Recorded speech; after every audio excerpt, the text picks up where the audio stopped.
a little more stable. Thank you.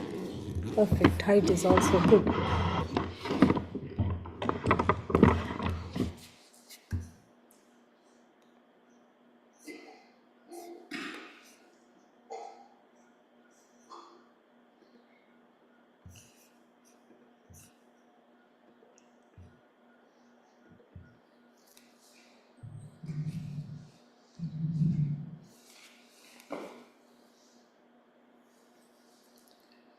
Om Sahana Bhavatu Sahano Bhunaktu Sahaviryam Karavavahai Tejasvinavadhitamastu ma Vidvishavahai. Om Shanti Shanti Shanti. Namaste to all. Om Namah Shivaya.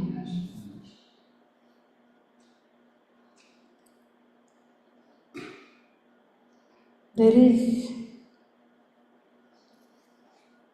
described, there's a description in the Vedas of the types of actions human beings indulge in.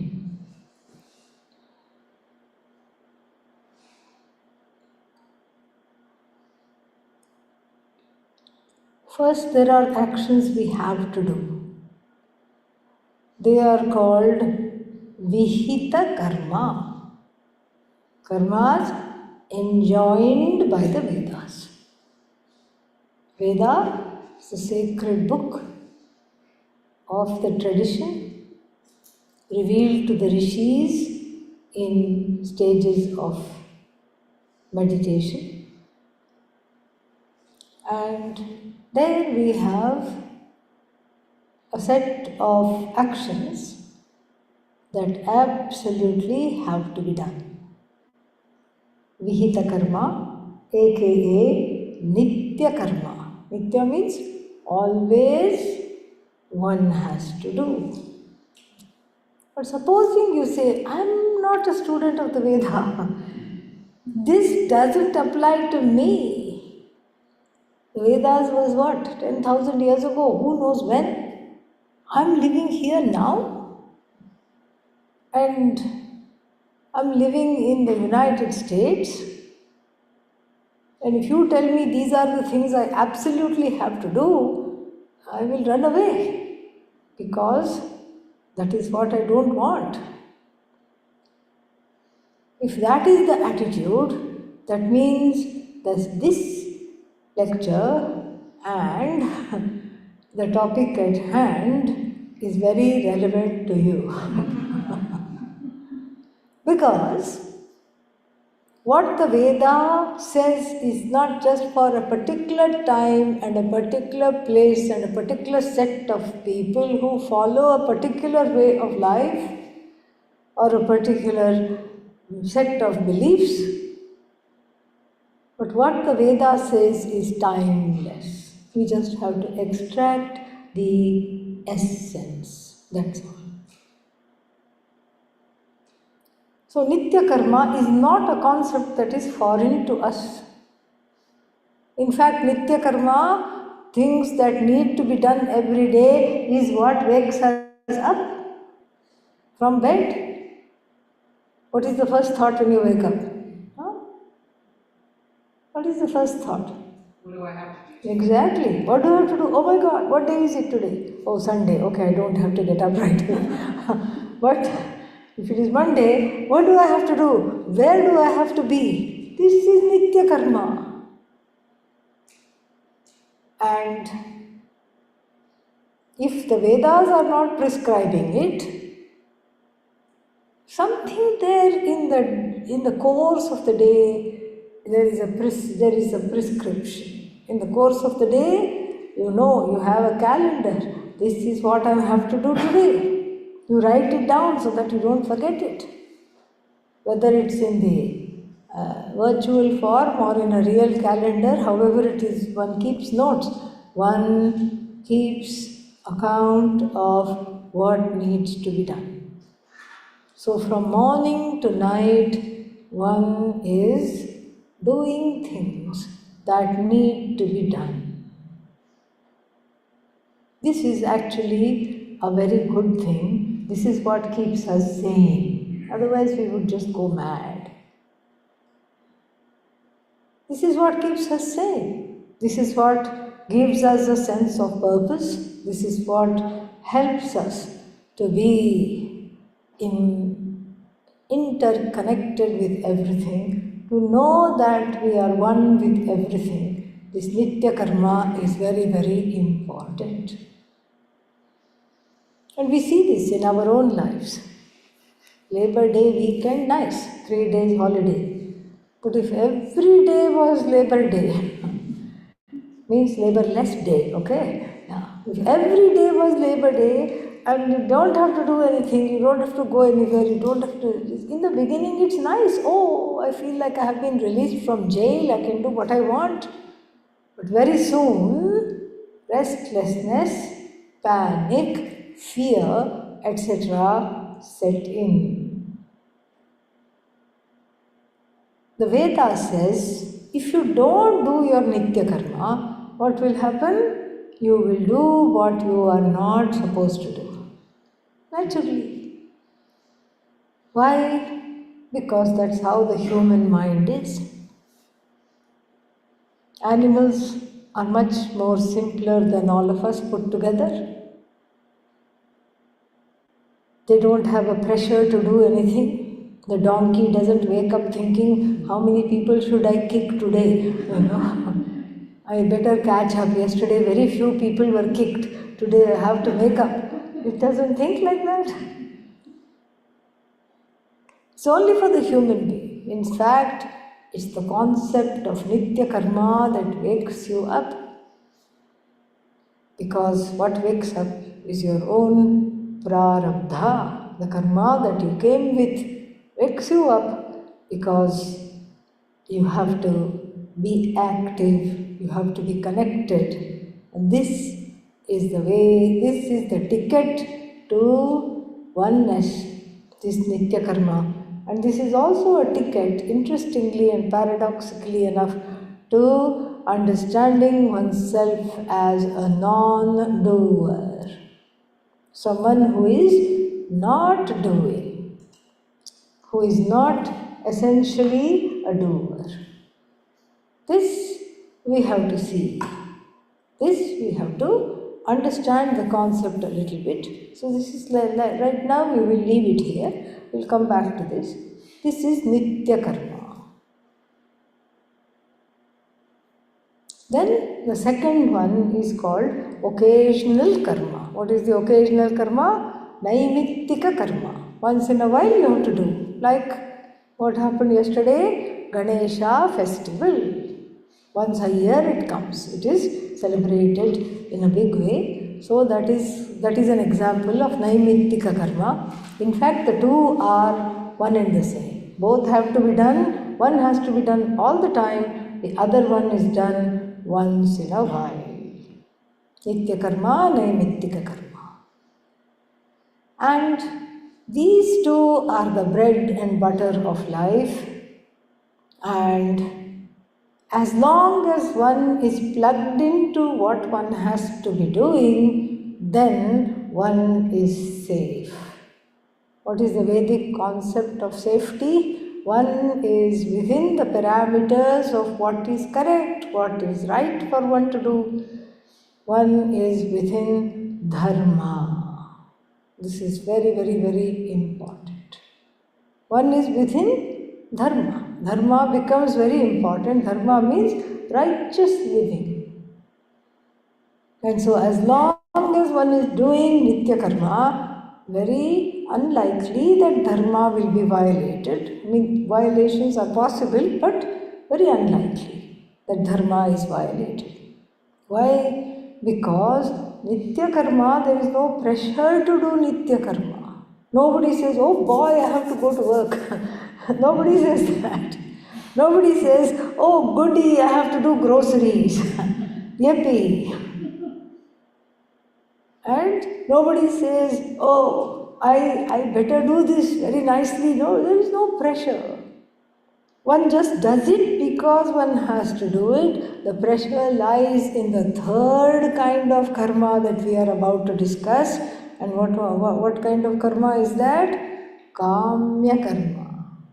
A karma that is born of various desires, and the karma that is solely directed towards the fulfillment of various desires. This is the third kind of karma. This is not enjoined by the Veda at all. The Veda doesn't say you should do Kamya karma. No, nowhere it is said. In fact, if you are a karma yogi, the first karma you drop is what? The third kind of karma, Kamya karma, you drop. You drop this because it creates a pressure. Desire comes along with vega. Vega means pressure. Bhagavad Gita says, Shaknoti ihaiva yas sodhum prag sharira vimokshanat kamakrodhodbhavam vegam sabuddhiman sasukhi narah. That person is a person of wisdom and happiness, the one who is able to let go or overcome the pressure created by the desires. That is Kamya karma. So Nitya karma, Naimittika karma are done quickly, mindlessly. Why? Because I am in a hurry and a rush to get to karma number 3. Yes. So 9 to 5 I have to work, I can't wait till 5 o'clock. This is in Western countries. In India, 9 to 5 work means the person goes to work at 10. Okay? Oh, how come the boss doesn't say anything? Boss comes at 10:15. What will the boss say? Okay? And knowing that the boss comes at 10:15, you go at 10. So you are there before the boss. When somebody comes to meet, I have just come, sit down. I'm still, you see, all the papers are not even in order. Just wait. Come, okay, sorry. Shall I come back in half? Yeah, come back in half an hour. So the person goes, does a few other errands, comes back to meet this officer in half an hour, and half an hour later the person comes sit down. Very affable, sit down, please sit down. Oh, look at the time, it's almost tea break. And then after that, what is there? Lunch break. No. After that, second tea break. And 5 o'clock, it's supposed to, your clock off at 5 o'clock. 4 o'clock, everything is packed. Yeah. The desk is clean, everything is packed. And if anybody comes, do you see the time? Can any work be done right now? Come back tomorrow. But in the West, there is more of a, what should I say, kind of a different work ethic brought about by the religion. And so, therefore, the Nitya karma looks a little different. But still, there is this feeling of doing it quickly, getting it over with. Office, I have to get it over with. Cooking food, I have to get it over with. Cleaning, nobody likes to do, I have to get it over with. So that I can do what I really want to do, which is Kamya karma. What I really want to do is waiting, and that's why one works from 9 to 5, so that from 5 o'clock one can relax. One works from Monday to Friday, so that Saturday, Sunday one can relax. One works for the whole year, so that 11 and a half months, so that 15 days of the year one can relax. One works for 70 years, so that the rest of the life one can relax. or do whatever you want to do. So, karma number 3 is trying to make us quickly and in a routinized fashion do karma 1 and 2 as though this is the one that really matters. In Nitya Karma, you can do things badly. You may be negligent, you may be neglectful, you may commit errors. But Nitya Karma doesn't have any other pressure associated with it other than I want to do it, get it out of the way, finish it quickly. But the third kind of karma, Kamya Karma, is dangerous. If it is not understood properly and if it is not followed properly, it is dangerous. Why? Because it exerts a pressure to go against dharma. I really want this, but it's already taken. Doesn't matter, I'll take it back from them. I will take it away from them. Simple. That's all. The whole world is divided into mine, yet to be mine. And so I'm going to keep going and keep fulfilling everything that I want, no matter at what cost. The first part is not a problem. Fulfilling everything that I want is not an issue. But at every cost, at any cost, I'm going to fulfill what I want. This is the problem. This is exactly the problem. This is exactly the fear. And this is what has to be properly understood. Kamya karma makes us do wrong things all the time. Kamya karma gives rise to people like Hitler. Hitler also had a karma. What was the karma? World domination. It was the karma. Let me just have the whole world in my hand, not poetically. There is even one poem that says that.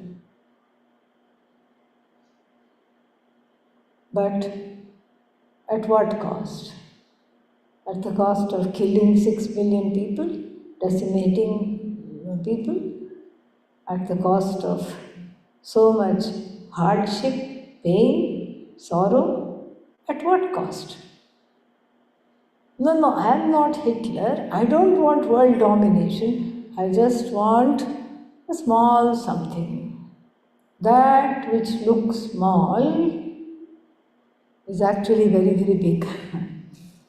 In the beginning, one thinks one is playing with that object of desire, but before long, what happens is that particular desire catches hold of you. You think you are driving the car and the desire is a passenger, but then very soon what does it do? The desire abducts you, gags you, binds you, throws you in the trunk of the car, and then proceeds to drive the car into a ditch. This is where one will end up if one is not careful. So no, it's not an accident that the Kamya karma is followed by another kind of karma that is called Nishiddha karma. Nishiddha karma is things that should never ever be done. No matter in which era you are living, lying, defrauding somebody, what else? Lying to people, defrauding somebody, taking away somebody else's property, stealing, all these things are always wrong. So the Nishiddha karma, the fourth type of karma, becomes a guardrail for how to fulfill one's desires. Because Nishiddha karma is things not to be done, and when one is following one's desires very flagrantly, then omissions and commissions do occur. I go against dharma, I give up dharma when I should be actually with dharma, and then I do all kinds of wrong things. Therefore, we have the last karma. What is that? Karma number 5. It is called Prayashchitta karma. The karma of atonement. The word atonement is, it means different things in different traditions. But suffice it to say, there is some version of it in all religions. All religions have this atonement concept, an important concept, because we keep violating what we need to not be doing, we do, and what we should be doing, we do not do. And these omissions and commissions cause guilt and hurt. The cause of guilt and hurt is not doing the karma properly or doing it at the cost of others. Therefore, what we have to do is that there is a prayashchitta or paschat tapa. Paschat means in hindsight, tapa here doesn't mean heat, it means austerities. In every religion there is that. In the Catholic tradition, what do we have? Confession. You go and sit there, you don't know who it is, some priest or somebody will listen, and then you say, it's supposed to be anonymous, you say, I have done terrible things, and then that person says, okay, here is your homework, here is the thing. You recite something, Hail Marys or something, you recite, and then you do this, you do that, and consider yourself absolved. This is not a license to go do that karma again. Okay? Don't say, okay, I have said my Hail Marys, now I am going to steal again. No, that is not the idea. The idea is to not do that same action and get to the place of purifying oneself. In the Hindu Dharma, in our tradition, also we have atonement, but it is slightly different. This is what we are going to be looking at, a text on atonement, and so this atonement looks different in a few ways, in a few respects. First, we do not have an intermediary like a priest or anybody, any man of God or woman of God. We don't have in between trying to absolve us of whatever that is that we have done, about which we are not proud and from which we want to get freedom.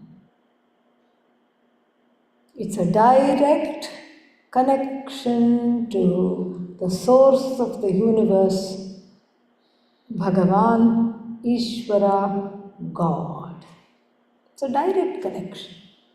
You don't need an interloper, you don't need an intermediary who has been given the power to forgive you. You can approach the altar and pray for that altar to alter you, to alter your emotions, to alter your outlook, to alter your connection to everything. This is very important. That's the first, this is the first thing that is there. And in this tradition, what happens is that we have a very important understanding of prayashchitta. Prayashchitta means atonement. Atonement is not the end, it is on the way to purify the heart of its strong preferences and prejudices for the sake of gaining this knowledge. That's why the atonement becomes an important preparation for moksha, freedom. Freedom from what? Samsara. Samsara, a life of sadness. Oh, that's an extreme definition, but it is the correct definition. Samsara means sadness. No, sometimes I am happy in samsara. Yes, in between bouts of sadness, there is a little happiness. That's all it is. Why is samsara a life of sadness? Because one is trying to do the impossible. What is the impossible that one is trying to do? One is trying to generate the infinite in a sea of finitude. In a sea of finite objects, one is trying to generate the infinite, and then, of course, it is a recipe for sadness. Is the infinite a product? It is not a product. It already is. If it already is, it has to be discovered, and it has to be discovered as oneself. I cannot be separate from the infinite. You cannot be separate from the infinite. It has to be centered on us, and it has to be uncreated. This uncreated infinite is that what I have to discover as myself. This is the end of the Veda called Vedanta. This is what is taught, and in order to understand this, first in order to desire this, in order to replace Kamya Karma with the Kama for Vedanta, for Moksha, for Atmajnana, Brahma Vidya, for the knowledge of the self, a lot of inner maturity is required. And for that, atonement is required, because a person who is riddled with self-doubt, guilt and hurt can never qualify to understand this teaching. Never, ever, ever. Because the teaching is that you are already free. You don't have to become free. There is no becoming. There is no coming, there is no going, there is no becoming. You already are what you seek. Then if you were to ask the question, why am I still so sad? Then we say, because you are separated from the truth of yourself by ignorance, self-ignorance. And for that self-ignorance to go, what one needs is an exposure to self-knowledge, which is what we are doing right now. And this self-knowledge is incumbent upon certain preparations. And what is that preparation? A heart that is free of burdens. The burdens of kamya karma, unfulfilled desires, where one does not understand that the only desire that one has is to be free. Free of what? Having desires.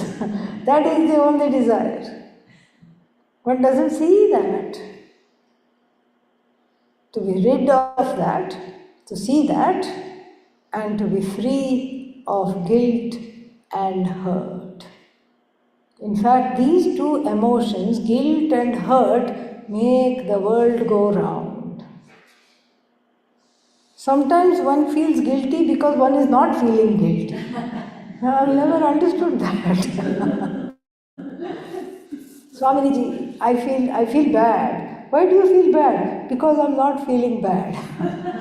Everybody else says I should feel bad and I'm not feeling bad. So now what to do? I feel bad about not feeling bad. Then what will I say? Can you not feel bad about not feeling bad? That's what I have to say.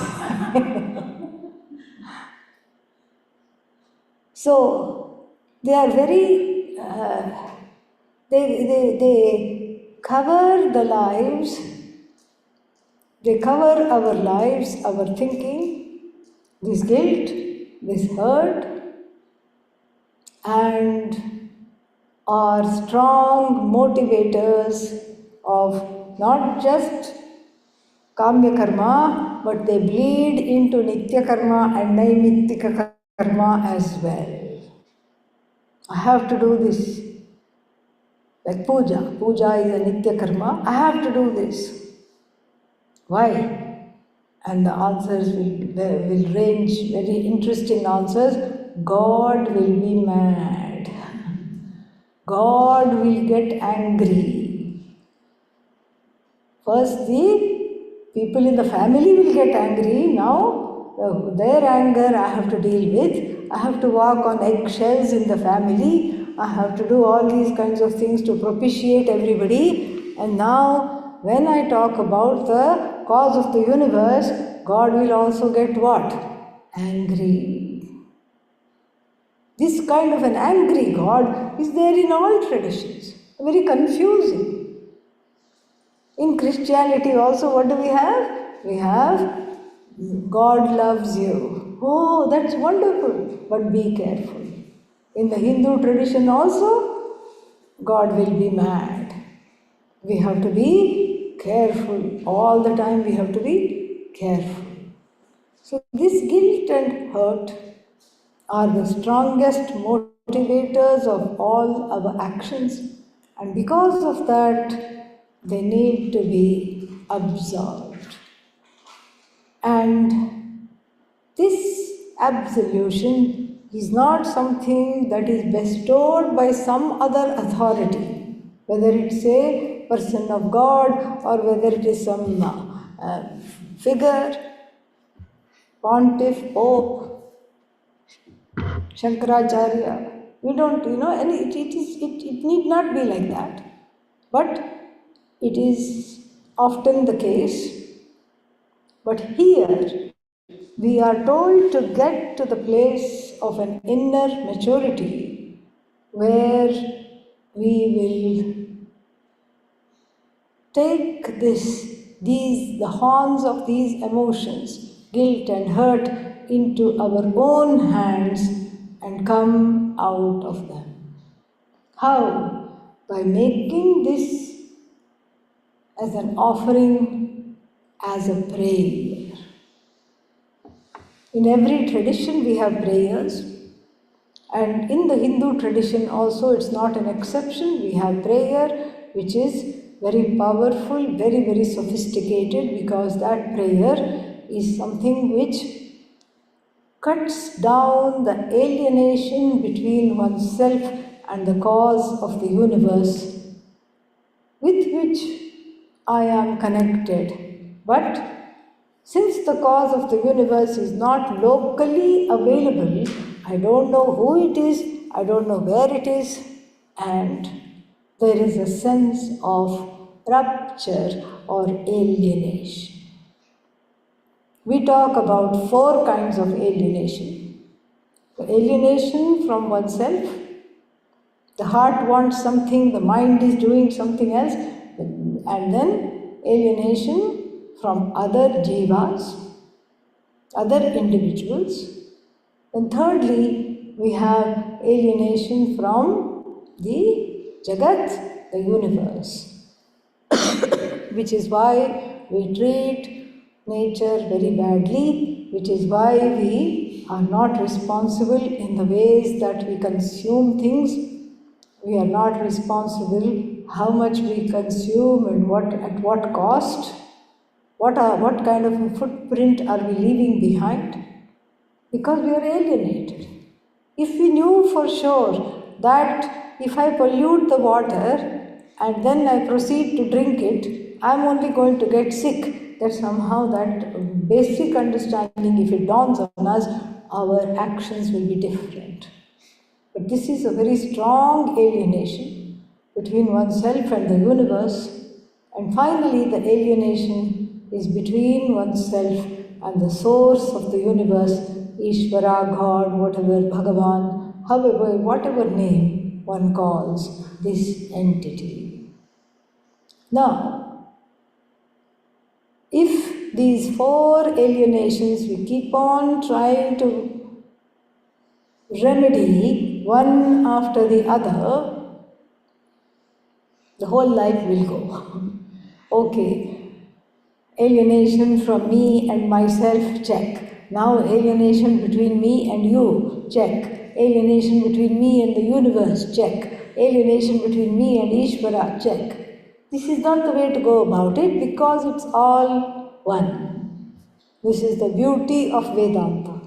These alienations are four portals through which we can enter the world of oneness that we seek, the world of harmony, the world of oneness, the world of non-separation from oneself, one's fellow beings, and from the source of the universe. It's all one. So any door one can go through, and all the alienations are resolved because really, even though we are dividing this alienation into four, it is just all one. However, we express it. Sometimes people feel it's a little easier not to look at myself, but to look at how I'm alienated from other people. Sometimes other people are scary. So then, what do? You look at the alienation from oneself and nature. And that is actually the safest doorway because nature does not make most people angry. There will be exceptions. Nobody complains, with a few exceptions, nobody complains about the sunset. Nobody gets angry about grass, about trees, about small furry animals. Nobody complains, generally speaking. There will be exceptions. I know one person, I knew one person who was like, who talked to me and said, I'm very upset. I don't know what to do.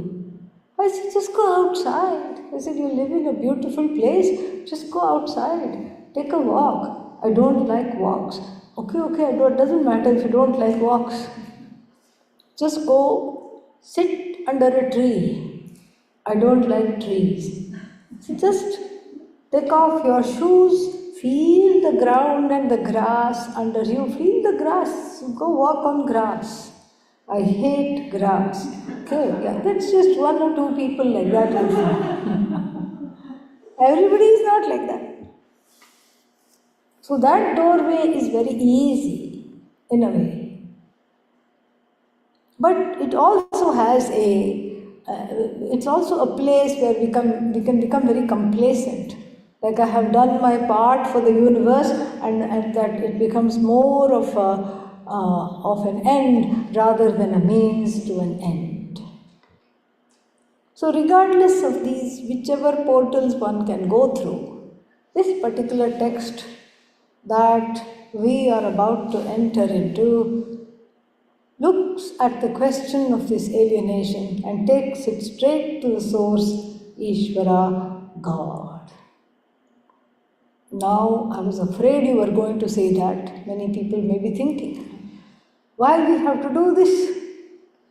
Why do we have to, where is this God? Who is this God?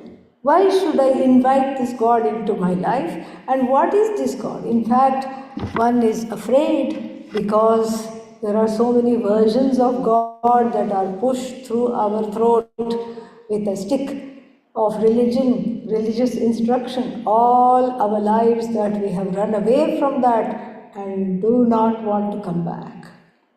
That's why one way to overcome this is not use the word God at all. Just to say Ishvara. What is Ishvara? Or Bhagavan. Ishvara means the one that is nurturing and taking care of this whole universe. Now, in our understanding, whatever we call as Ishvara is separate. Why? Because we don't see Ishvara anywhere. In the Western traditions, it is said Ishvara lives in heaven. Even in the Hindu tradition, we say there are certain areas, Vaikuntha, Kailasa, these are all names for heaven we have. But that's a very basic understanding. This is not the language of Vedanta. The language of Vedanta is that the God you seek is the God that you are. You are non-separate from Ishvara. How? How can I be non-separate? You are non-separate because that which we call Ishvara is who? Is the source of the universe. What is this source of the universe? It is when you understand this properly, you see that it is non-separate from what you understand yourself to be. In order to do this, we take away cognitively all the variable aspects. Anything that changes, anything that is finite does not feature into this discussion. Body, finite or infinite? Finite. Abba, finally. Mind, finite. Finite. Senses, finite. Finite. Memory, extremely finite. Like this, we don't count that. We don't count that. Ego, finite, because it's not there in sleep. Buddhi, intellect, finite. Karmendriyas, organs of action, finite. Jnanendriyas, sense organs, finite. You take away everything, what is left? Nothing. Nothing? Who is the one that said nothing? Are you here or not? Yes, I am here. If you are here, you are non-negatable. When all these accoutrements that surround the definition of I is cognitively set aside, then you come upon that which is left. And that which is left happens to be awareness. I am aware of the body, yes. I'm aware of the mind. I'm aware of the senses. I'm aware of everything. And I'm the only sentient being in the whole universe. I'm the only source of sentient. I'm unlike anything else, and I'm separate from everything else. This sentience expresses itself in the everyday as awareness. I am aware of myself. Yes, I'm self-aware and I'm aware of everything else. This awareness is what is left. Then on Ishvara's side also, we do the same exercise. We take away from reckoning all the things that do not belong, that are finite, that are changeable. The status of being the ruler of the universe, is it permanent or impermanent? We would say it's impermanent because it depends upon whether there is a universe or not. Therefore, we take away the status, Ishvara-ness, Ishvara-hood, we take away all power, all might, omniscience.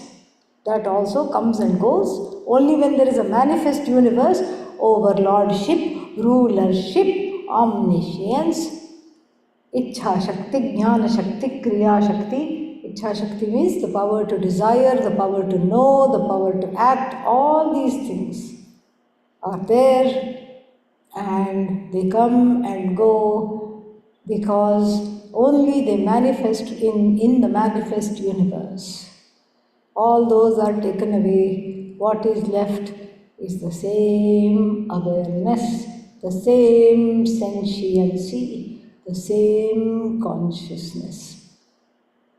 So this Ishvara is not a matter for belief, it's a matter for understanding. It's a matter for understanding. That consciousness I am, the whole universe is non-separate from this consciousness. The ruler of the universe also non-separate from this consciousness. This is what I have to fully, truly, and completely understand. Oh, so this is all about consciousness. Yes. Vedanta is all about consciousness. Yes. Ishvara is consciousness. Yes. I am consciousness. Yes. Then why do we have to talk about Ishvara? Why do we have to pray? Who are we praying to, first of all? Why do I have to have atonement? Why do I have to have dharma? Why do I have to have Ishvara? We need Ishvara bypass surgery. There is one heart bypass surgery. Why? Because the main arteries are clogged. Okay? So they have to create other pathways for the poor blood to continue flowing. Okay? That's what is called bypass. Now, what do I need? I need to bypass Ishvara because I'm very comfortable with the concept of consciousness. No problem, I'm extremely comfortable with. But don't bring in this Ishvara. Why do you have to have this Ishvara if I'm comfortable with consciousness? Because it is through this portal only we can understand oneness. We cannot bypass Ishvara because we live in a manifest universe and the sources of pain, sorrow, tapatraya, the threefold agonies, are what? Ishvara alone. I don't control the universe, much less I don't even control my own life. Morning, I'm in a good mood. By afternoon, it has all just gone south. Yeah, evening, I come out for air, and then the night is, of course, written off. And then the next day, same thing happens. So many variations, so many problems, so many things. So, I can't write it off. I cannot bypass Ishvara. This is the problem. I don't know how to relate to Ishvara. I want to be one with Ishvara. I don't know how to relate to Ishvara. I want to bypass Ishvara. I want to get to consciousness. Well, you can't because you live in a manifest universe where you don't control anything, including your own karmic results. Results of karma also you do not control. Well, in that case, if that is the case and I can't bypass Ishvara, then that doesn't matter. Then it's okay. I just can ignore Ishvara and then wait for the universe to come to an end. The cycles of universe are there. Cycles of manifestation and demanifestation are there. I have read about them. So I'll wait for this particular cycle of manifest universe to come to an end. Then I will study Vedanta. Yeah, because there is no Ishvara, there is no Jiva, it's okay. Is this a good plan? No, because there is no you, okay? Alright, there is no Ishvara, but there is no you. There is no Guru, there is no Shishya, student. There is no book, all that has demanifested. All there is one swimmy, unmanifest consciousness. And there is no problem either. There is no problem of alienation. There is nothing except consciousness. Consciousness is there. And so, this business of unraveling this alienation has to happen now. Cannot wait till everything is resolved. That's like saying, it's like one of those jokes we have. What are they called? Elephant jokes. How did the elephant climb up a tree? It sat on a seed and waited for it to grow. Okay, now that it was on a tree, how did the elephant get down from the tree? Huh? It sat on a leaf and waited for fall to come. So we can't do that. It's as ridiculous as this.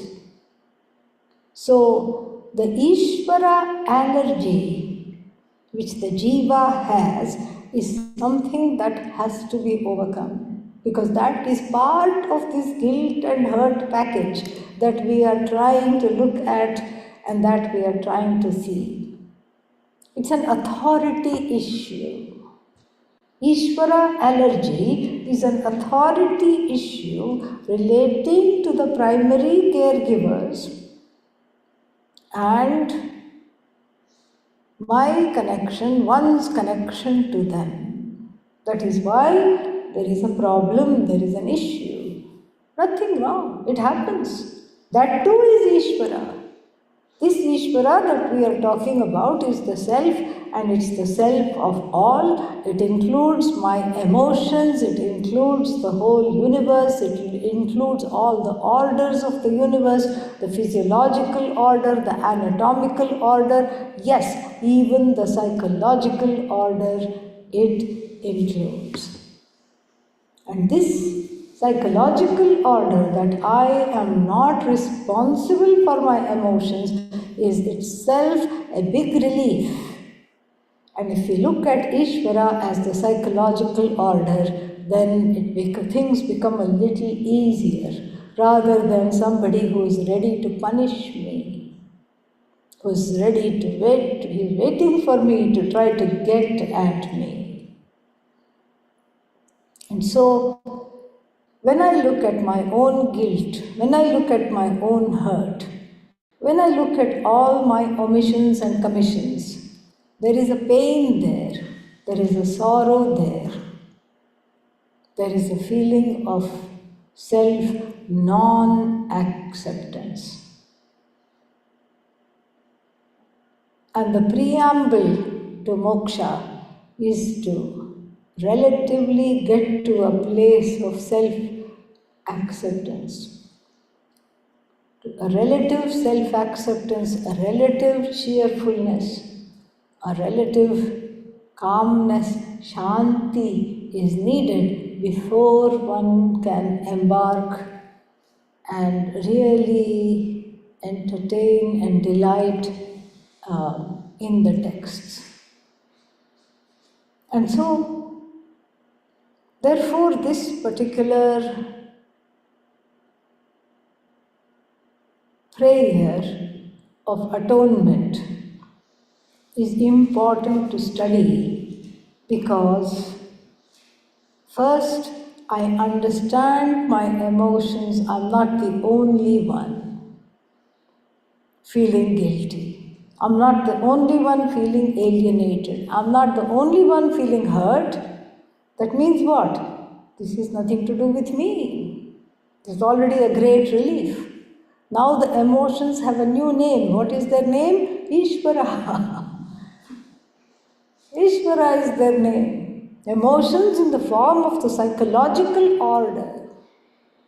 They are standing in my way of proceeding further in my inner growth, in overcoming my fears, in my inching forward to seeing myself as one with everything. And therefore, if the emotions, if difficult and recalcitrant emotions are Ishvara, the solution to these emotions are also what? Ishvara's order alone.